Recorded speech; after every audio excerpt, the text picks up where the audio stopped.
అందరికీ నమస్కారం. నా పేరు భాస్కర్ జాదవ్, అడ్వకేట్ మాట్లాడుతున్నాను.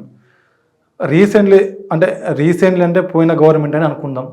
ఏం చేసిందంటే ఒక చెరువు నుంచి వెళ్ళి ఇంకో చెరువుకి వాటర్ కనెక్టివిటీ కోసం కావచ్చు, లేకపోతే ఒక గవర్నమెంట్ ఒక కంపెనీకి ల్యాండ్ ఇచ్చినప్పుడు చాలా ల్యాండ్ అక్విజిషన్ చేసింది.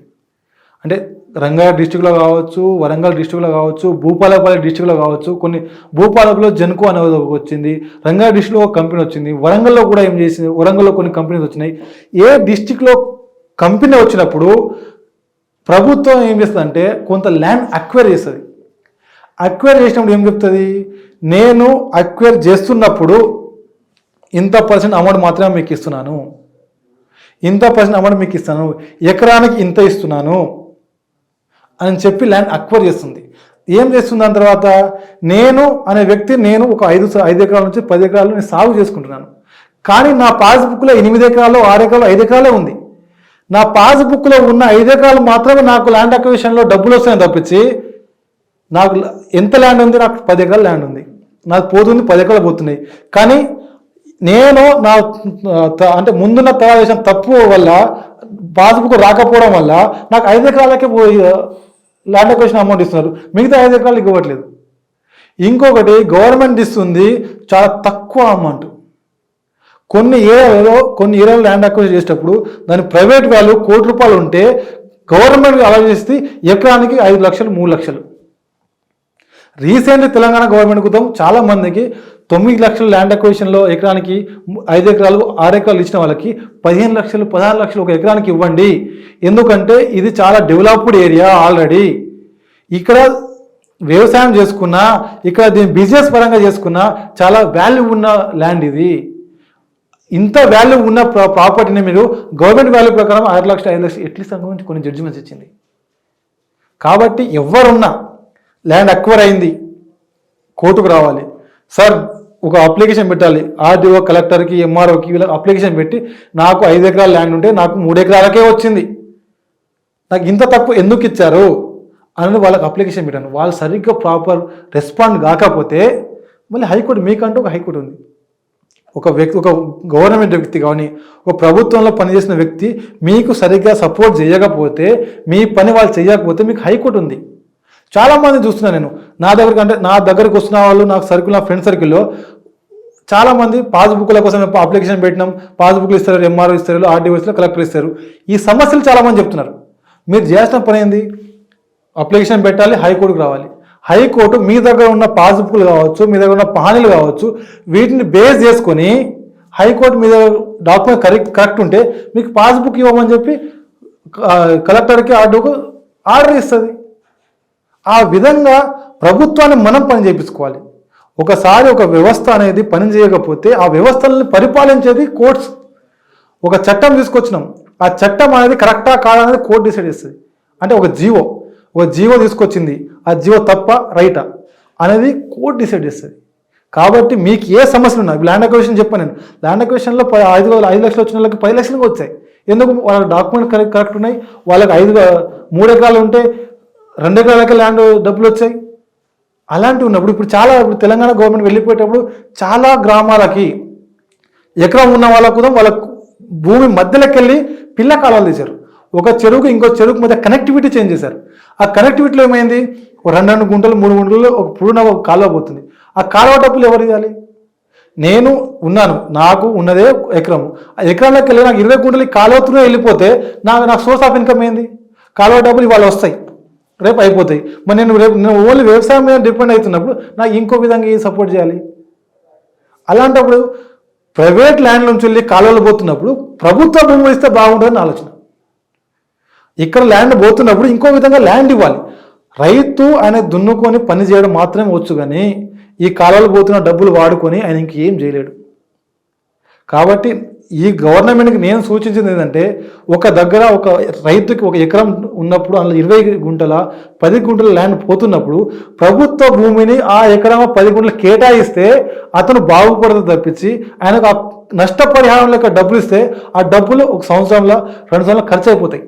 అంతేగాని ప్రధానంగా 2 సమస్యలు, ఒకటి భూమి కేటాయించాలని చెప్పేసి అంటున్నారు. అయితే వాళ్ళ భూమి కోల్పోతున్నటువంటి భూమి విలువ మరొక విధంగా ఉంటుంది, వాళ్ళకి కేటాయించే భూమి మరొక విలువ ఉంటుంది. వాటికి నీరు పారకం లేకపోవడం కానీ ఇతరతర సమస్యలు ఉత్పన్నమవుతాయి. రెండోది ఏంటంటే ఇచ్చేటువంటి ఎక్స్గ్రేషియా కూడా చాలా తక్కువ ఇస్తున్నారు అని. ఆ భూమి వాల్యూ 100 రూపాయలు లేదా ఒక 20 రూపాయలు ఎక్స్గ్రేషియా. ఈ రెండు సమస్యల నుంచి ఆ రైతులు అడ్వకేట్లను అప్రోచ్ అయ్యి ఏ విధంగా ఆ సమస్యను పరిష్కరించుకోవాలి? ల్యాండ్ అక్విజిషన్ ఇందులో ఏంటంటే ల్యాండ్ అక్విజిషన్ అని చెప్పి ఒక యాక్ట్ ఉంది. ల్యాండ్ అక్విజిషన్ యాక్ట్లో ఎంత ఒక గవర్నమెంట్ వాల్యూ ఎంత ఉంది, ప్రైవేట్ వాల్యూ ఎంత ఉంది, ఈ రైత లేదా కార్పొరేట్ వ్యవస్థ ఎందుకని కార్పొరేట్ వ్యవస్థను ఎందుకంటా అంటే కొన్ని కంపెనీస్ రియల్ ఎస్టేట్ కోసం కొనుక్కుంటున్నాయి ప్రాపర్టీస్, అవి కూడా కావాలపోతున్నాయి. నేనేమంటే నిజంగా ఈ రైత కాదా, రైతుకి ఆయనకు డబ్బులు ఇస్తే బెనిఫిట్ అవుతుందా, లేకపోతే అదే డబ్బు పరంగా కాకుండా అవే డబ్బులు కాకుండా ఎంత ల్యాండ్ పోతే అంత ఇవ్వడం వల్ల రైతు బాగుపడతాడు. ఇక్కడ నష్టపోయేది రైతులు మాత్రమే. ఎప్పుడైనా గుర్తుపెట్టుకోండి, ఏ ప్రభుత్వం వచ్చినా ఎవరు ల్యాండ్ అక్వైర్ చేసినా ఇక్కడ నష్టపోయేది ఓన్లీ రైతులే. రైతుకు వచ్చింది ఓన్లీ వ్యవసాయం చేయడమే. మీరు కాలపోతున్న డబ్బులు ఇస్తే సంవత్సరంలో ఖర్చు అయిపోతుంది, దాని తర్వాత రైతు ఖాళీ కూర్చుంటాడు. కాబట్టి అతనికి కూడా ఉపాధి కలిగించాలంటే మీరు ల్యాండ్ ఇవ్వండి. ల్యాండ్ ఎక్కడ గవర్నమెంట్ ల్యాండ్గా ఎక్కడ ఉంటే అక్కడ గవర్నమెంట్ ప్రతి గ్రామాలలో నాకున్న అవగాహన ప్రకారం చాలా గ్రామాలలో చాలా భూములు ఉన్నాయి. కానీ అది ఎవరు దాన్ని దున్నుతున్నారు అనేది ఇప్పుడు తెలియదు. నాకున్న అవగాహన ప్రకారం కొన్ని ప్రాంతాలలో గవర్నమెంట్ ల్యాండ్స్ చాలా భూస్వాములు నడిపించుకుంటున్నారు.